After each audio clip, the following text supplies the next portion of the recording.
మన ప్రభువును రక్షకుడు అయిన యేసుక్రీస్తు వారి అతి శ్రేష్టమైన దివ్యనామమున మీ అందరికీ ఉదయకాలము సర్వశుభములు సర్వదీవెనలు దేవదేవుడు అనుగ్రహించునుగాక. ఆమేన్. దేవుని బిడ్డలారా, ఈరోజు 14వ తారీఖు జూన్ నెల 2024వ సంవత్సరము. ఈరోజు దేవుని వాగ్దానము యోబు గ్రంథము 5వ అధ్యాయము 20వ వచనము. క్షేమకాలమున మరణము నుండి యుద్ధ ఖడ్గ బలము నుండి ఆయన నిన్ను తప్పించును.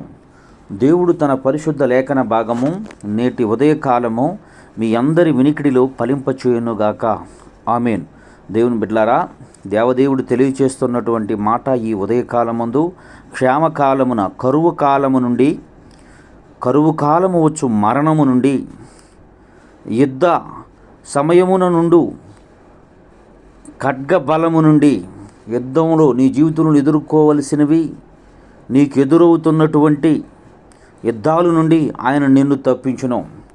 సహోదరుడా, నేటి కాలమందు ప్రతి మానవుడు ఆర్థిక సమస్యలతో సతమతమైపోతూ కనీస అవసర అక్కర్లు తీరక అనేక రీతిగా కృంగిపోతున్న వాటితో దేవదేవుడి ఉదయకాలమందు నీతో తెలియచేస్తున్నటువంటి మాట, ఆర్థిక ఇబ్బందుల్లో ఉన్న నీతో ఈరోజు యేసయ్య మాట్లాడుతున్నటువంటి మాట, క్షేమకాల మరణము కరువు కాలమందు వచ్చు మరణము నుండి యుద్ధములు నువ్వు చేయవలసిన యుద్ధముల్లో నుండి దేవుడు నిన్ను తప్పించును. ప్రతి విధమైనటువంటి ఆర్థిక ఇబ్బంది నుండి ప్రతి విధమైన పోరాటం నుండి దేవుడు తప్పించి నీకు శాంతిని సమాధానం అనుగ్రహిస్తున్నాడని చెప్పుచున్నాడు. కనుక ఈ వాక్యము మీ వినికిడిలో మీ జీవితంలో నెరవేరునుగాక. ఆమేన్. తండ్రి, నీకు వందనాలు, స్తోత్రములయ్యా.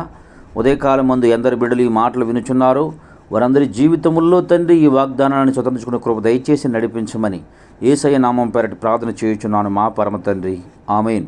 తండ్రి అయిన దేవుని ప్రేమయు, కుమారుడైన యేసుక్రీస్తు వారి కృపయు, పరిశుద్ధాత్మ తండ్రి అన్యోన్య సహవాసం ఇప్పుడు ఎల్లప్పుడూ సన్నిధితో సదాకాలం తోడేండి ఎంబడించి నడిపించునుగాక.